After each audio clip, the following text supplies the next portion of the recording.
So again, I just want to thank everybody for joining us. So we are going to have this great training today. Sierra and Danessa are on the call with myself. I am Azure. And today I think you're going to hear from all three of us. So, but we will also be here to help answer your questions. So we're going to move forward with the agenda. So today we're going to cover basically what is compliance management. So we're going to focus our training on V2 and optimizing V2 features for your team and their workflow while managing compliance and expirables. So whether you're familiar with V2 or if you're brand new to this course, it's still going to be super helpful for you. We're going to start off by defining what compliance management is and why it's important. And then we'll move on to expiration dates, where to store them, and why this is an essential part of compliance management. Next, we'll do a deep dive demo for real life examples of recommended workflows, including our license integration, manual updates, and customizing grids and columns to best meet your individual needs. So towards the end of the demo, we'll cover advanced reporting and filtering options only available in the V2 features of OneView. And then the final portion of our time will be the open questions and answer section. So if there was anything that didn't get answered, directly to you, then we'll answer those live on the call. So I'm going to go ahead and stop sharing the screen right now and turn that over to Danessa.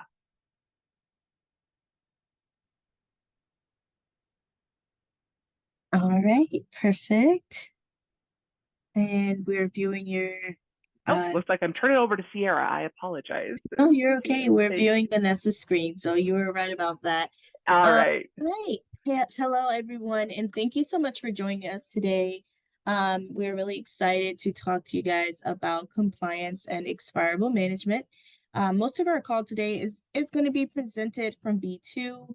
As you may know, V2 is one of our most recent upgrades to the platform, and it includes many options for you and your organization to optimize your workflows while managing expirables and keeping your providers' profiles in compliance. So hey, Danessa, would you mind navigating over to V2, and let's just hop into the licensure tab first and take a look there. I think that's a great starting point, Sierra. Thank you for opening everything up for us. So we can see here I'm on that licensure tab. So you can see this is a list of all those expirables that can be found within this tab. So we have state license, DEA, and state controlled substance license here. We will be utilizing the state license tab or grid. So you can see all the state licenses for every provider on your team here. You can scroll through. We also have these filter options over here towards the right.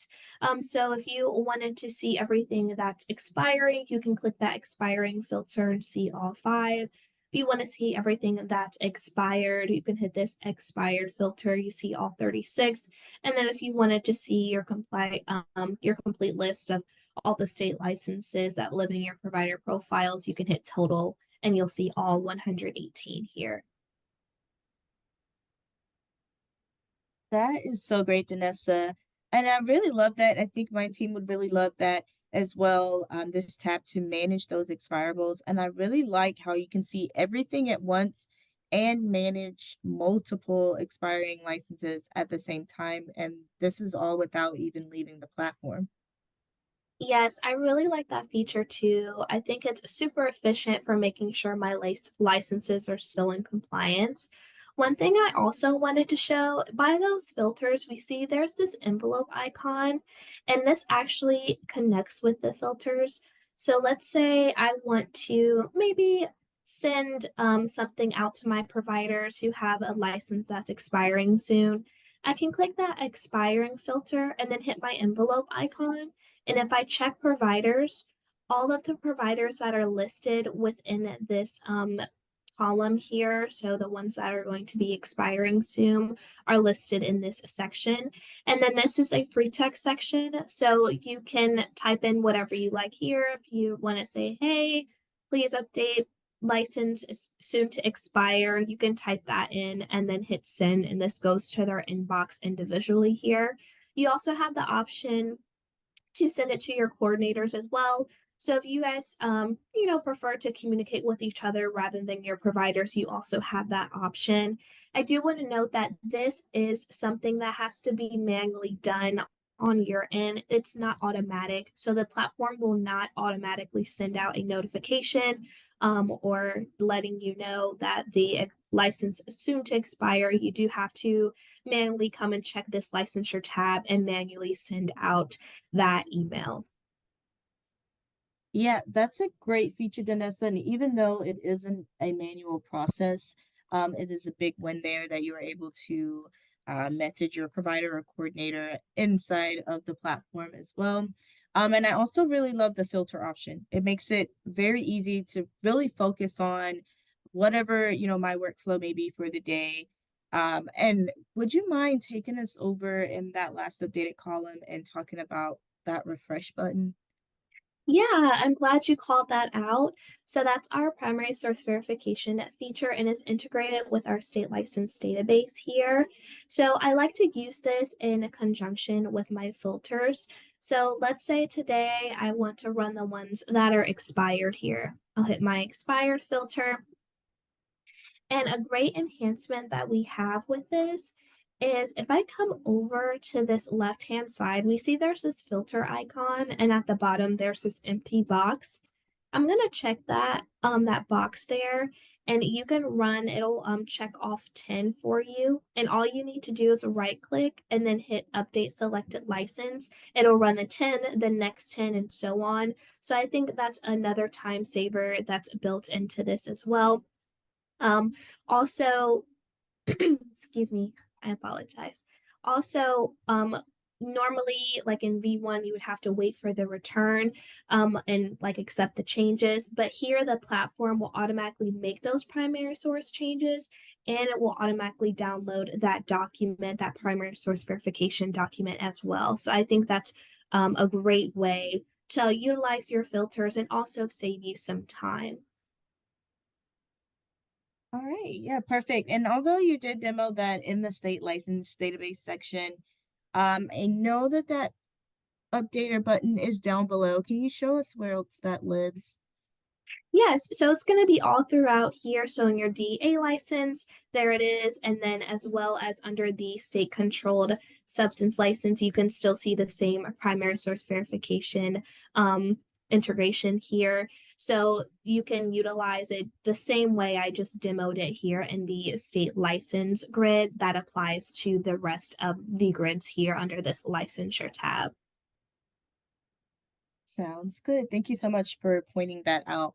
I do have another question for you. What are the differences with what information is shown in the last updated column here in this grid and that of what you can find when you run that updater in other places within the platform? That's a great question, Sierra. So I'll actually click on the last updated column here. I'm going to click on that date there, and we have this pop up. So on the right-hand side is the current record.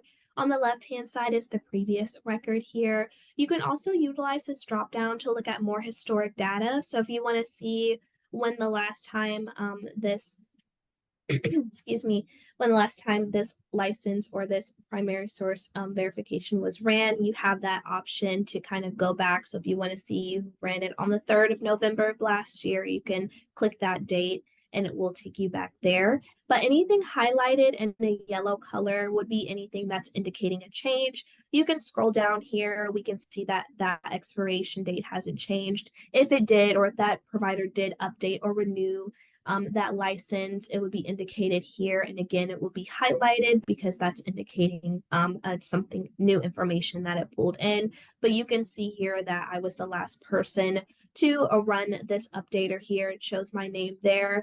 And you also have that primary source link as well. So if you need to go there and kind of look anything up within or for this license, you can just click that link and it'll take you directly to that site. Okay. Thank you so much for that. That's really great. And I love the part where you can use that drop down, look back at any historic data. And I also know that V2 has customization opportunities. Can you show us a few options that we have for that just within the licensure section? Yeah, of course. So the first thing I'll go over is you can actually drag and drop the columns within the grid that you're in. So let's say you use this last updated column very frequently, you can actually just click on that column and then drag it more towards the left-hand side so you don't have to scroll over. It's just right there for you, so you can utilize it here. I really like that feature. We also have some advanced filtering options that are in the three dot icon over here towards the right over here. So at the very top, by default, it's just going to show the active records, but you do have the option between to look at all records, meaning including inactive and active records, or just showing the inactive records.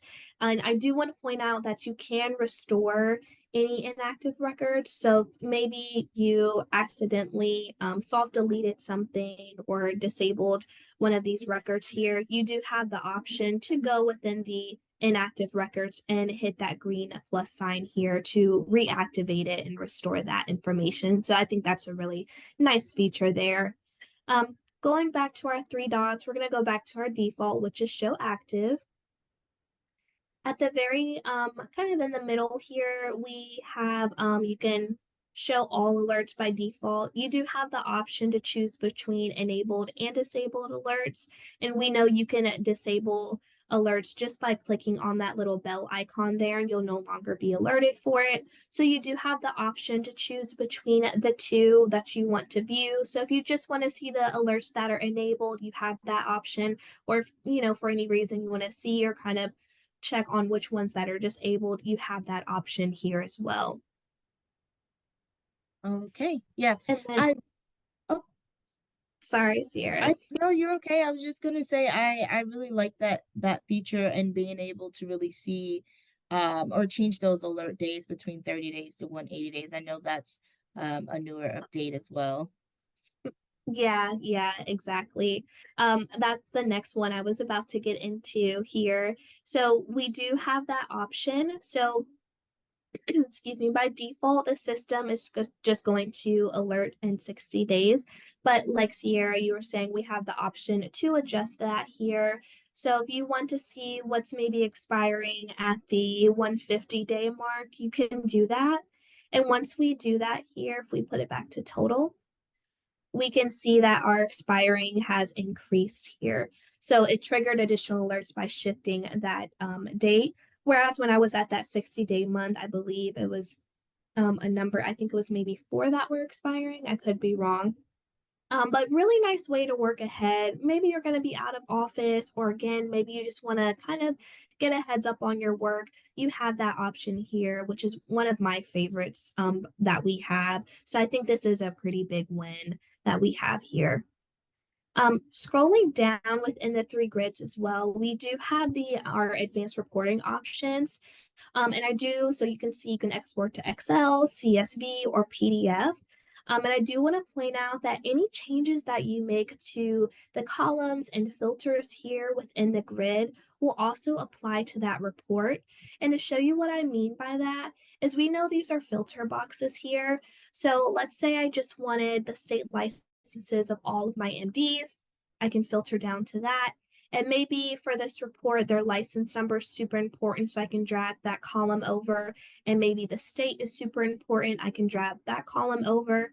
And I'll go back to my three dots and export to Excel. And I'll open that so we can see that here.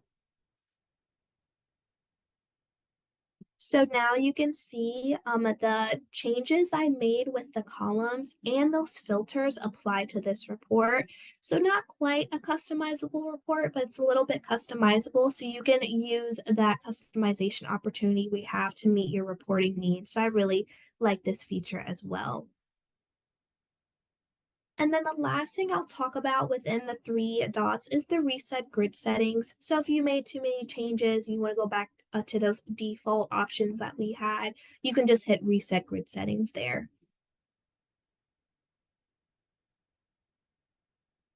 Perfect. Thank you, Vanessa, for really going in and talking about all of those features. That reset grid setting is very helpful, especially like you said, after you've made so many changes. And I really love all the optimization opportunities in V2. It really makes it easy to manage those licenses for our providers. You know, Sierra, I really couldn't agree with you more. I do just want to show you one other feature that we have, and it's actually under the Actions and Exclusions tab. Here, SAM and OIG updaters will run automatically in the middle of the month, whereas in the licensure tab, you do have to maintain that tab. You have to continue and check and update those yourselves. So we're gonna go under this OIG grid and scroll over to the last updated column.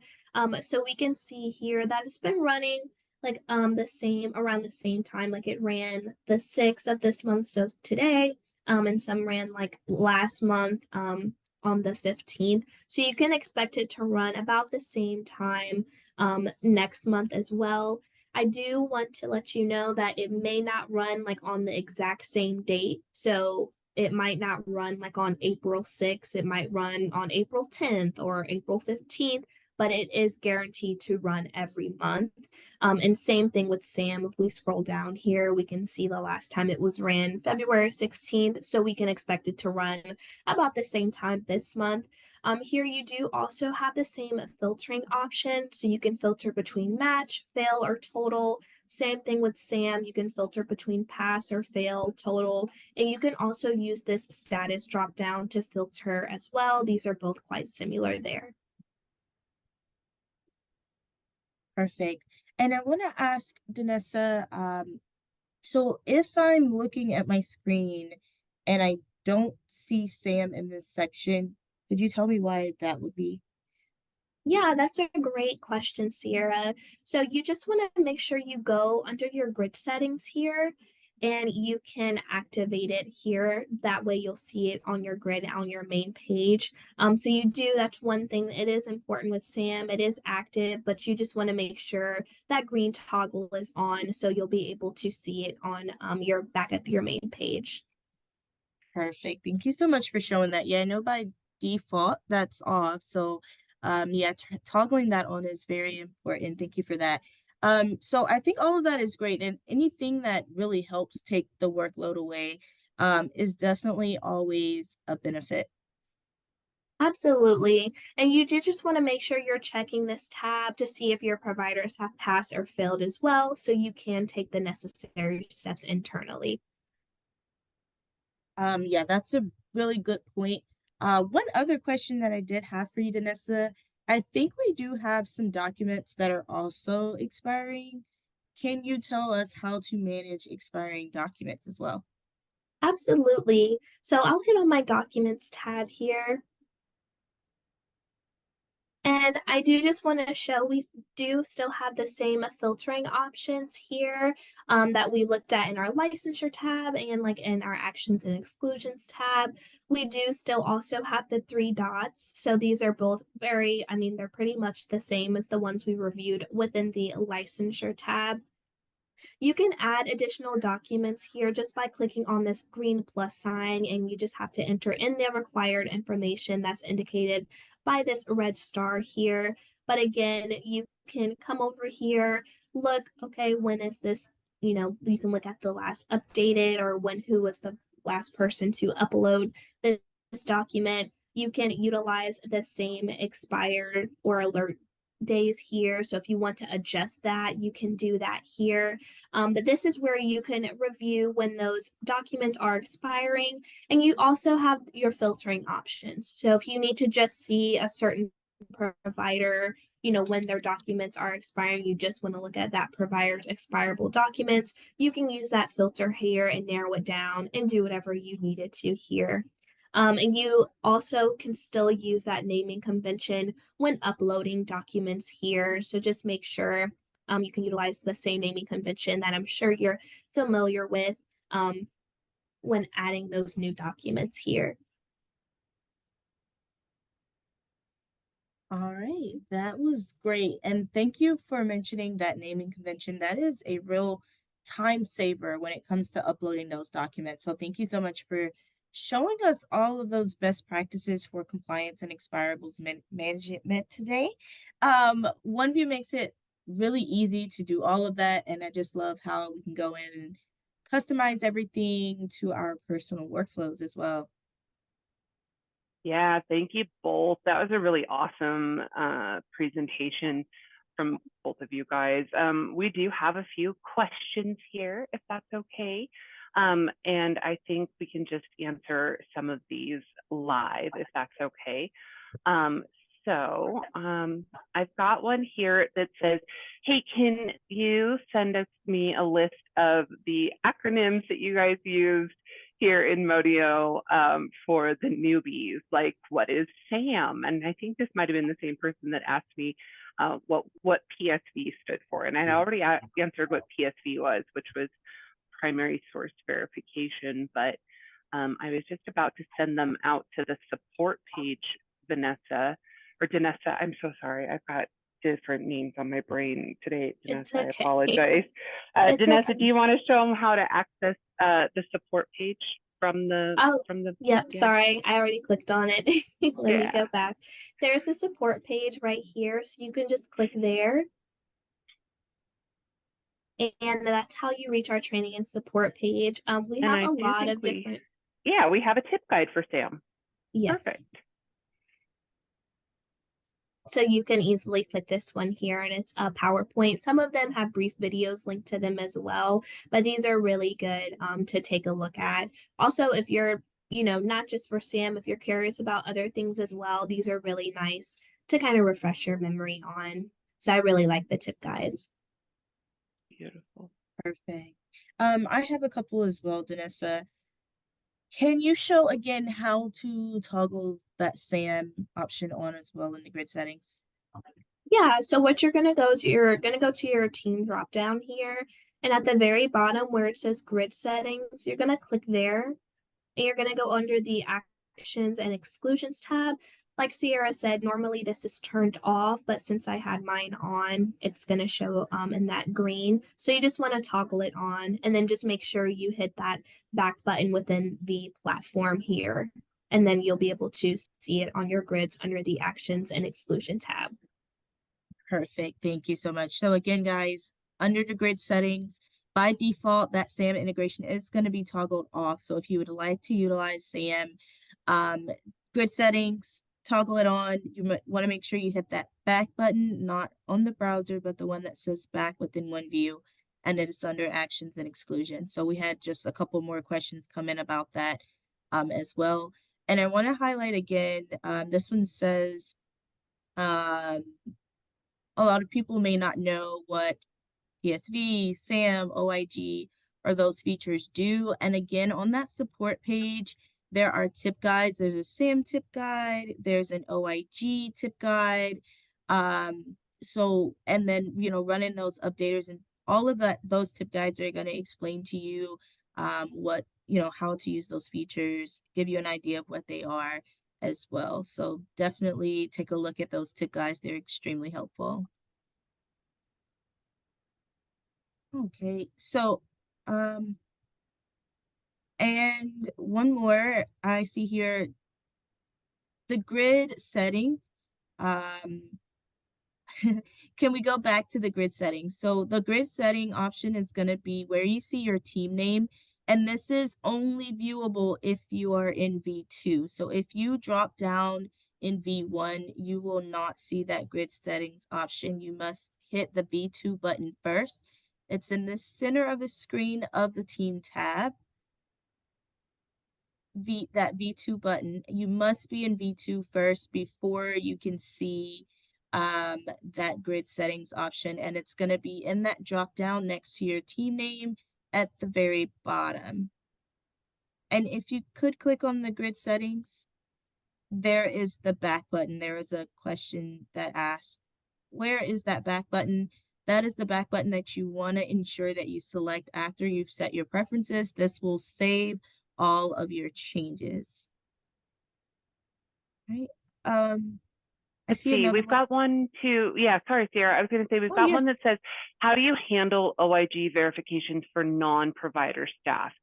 And Danessa, if you'd be so kind as to just bring up the add a provider button. Yeah. So friends, everybody, you can add a provider to your group here that is a non-provider. Okay, basically it'll create a profile for your team. If you'll notice, NPI doesn't have a red asterisk next to it. So you can certainly add non-provider types. When you go to type in a name, in fact, type in a name like just any old made up name that's not, there you go, great. See, and you can, it'll say you don't see a profile for it, that's great. You can go ahead and click on right there. And not having an NPI is not required. So if they're a non-provider staff member, you can certainly add them as a profile in here. They will just have to have a title, which we do have titles for non-provider types. One thing to keep in mind is they do count in your overall count. So if you have any questions or concerns that are specific for your group or organization or your workflow, please reach out to support@modiohealth.com and we can go over your specific workflow needs. But it is an option. So once they are a profile in your team, then OIG would automatically run on them every month, just like everybody else would. Hope that helps and answers the question. Thank you, Danessa. No problem. Yeah, and I can take the last one. Azure, it says when something says public note versus team note, what is the difference? So you definitely want to know the difference between a public and a team note if your providers, if you're using that onboarding feature, which means your provider does have access to OneView. With a public note, all users with access to your team, that it's going to be including your provider, if you've used that onboarding feature and they have access, they can see a public note. So because of that, we do recommend that any internal facing notes be left as a team note opposed to a public note, because only coordinators with access to your team can see the team note. And then there was a question about login. So if I store CAQH login, where's the best place to do that? And that's going to be in the logins tab. It will allow you to securely store any usernames or passwords, right?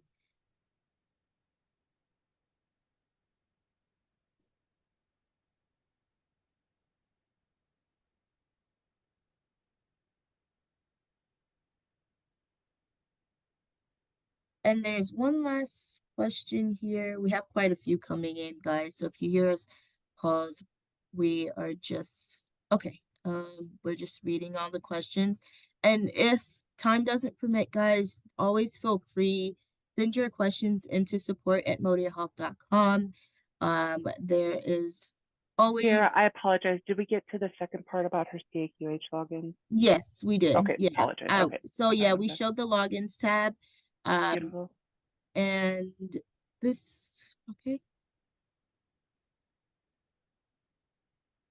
So when you are sending an email to the when you're using the email feature, when you're sending out to the providers, it does preload all of the providers' email addresses. However, they each receive a separate email. Only you as the sender or the coordinator can see all of the recipients. The providers will not be able to see that list.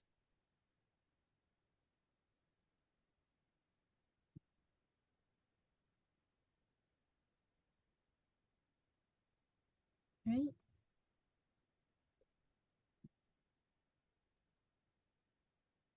And we have one more here that I'm going to answer live, and it's where can I see the email sent to the provider? So when you hit that email message button there, it's gonna preload your email address and you will get a copy of the email and a list of the recipients to keep for your records. So you can maybe, if you wanted to create a folder within your email, we have clients who like to do that, create a folder, keep those email correspondence there so that you have that for later. All right.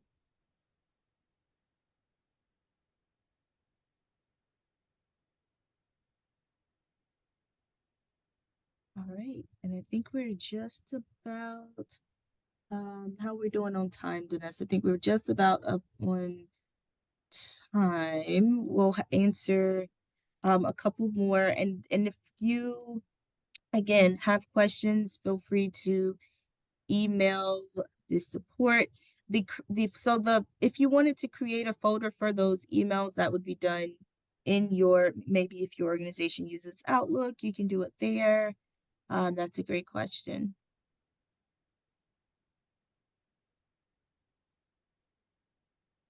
Right.